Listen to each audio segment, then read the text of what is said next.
குட்டி ப்ரோ, உனக்கு காலையிலே ஒரு அதிர்ச்சிகரமான நியூஸ் சொல்லவா? என்ன இந்தியா இங்கிலாந்து கூட தோத்துட்டாங்க அதானே? அதான் தெரிஞ்ச விஷயமாச்சே. அதான் இல்ல, கௌதம் கம்பீர் இந்தியன் டீமோட ஹெட் கோச் இல்லையா? என்ன பிக் ப்ரோ சொல்றீங்க?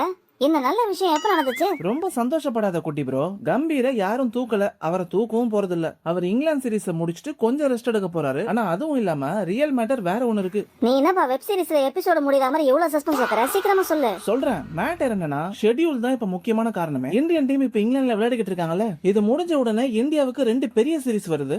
ஒரு பக்கம் ஜிம்பாப்வே T20 டூர், இன்னொரு பக்கம் ஏசியன் கேம்ஸ் 2026 ஜப்பான்ல நடக்க போகுது. சோ கம்பீர் எல்லா இடத்துக்கும் அடுத்தடுத்து போயிட்டு இருக்க முடியாதுல்ல. சோ சீன் குள்ள யார் வரது? சொல்றேன். கூடவே வெஸ்ட் இண்டீஸ் டீமும் இந்தியாவுக்கு வராங்க. சோ சீனியர் டீமை ஹேண்டில் பண்றதுக்கு கம்பீர் இங்கே தான் இருக்க போறாராம். அந்த கேப்ல தான் நம்ம national cricket academy CEO head very ஸ்பெஷலான VVS லக்ஷ்மன் ஒரு கேர் டேக்கராவும் கோச்சாவும் என்ட்ரி கொடுக்க போறாரு. இவர் கூடவே போலிங் கோச்சா சுனில் ஜோஷியும் பேட்டிங் கோச்சா ரிஷிகேஷ் கணிட்கரும் இருக்க போறாங்க. ஓ லக்ஷ்மன் அங்கிளா? அவர் வந்தா டென்ஷனே இல்லையே.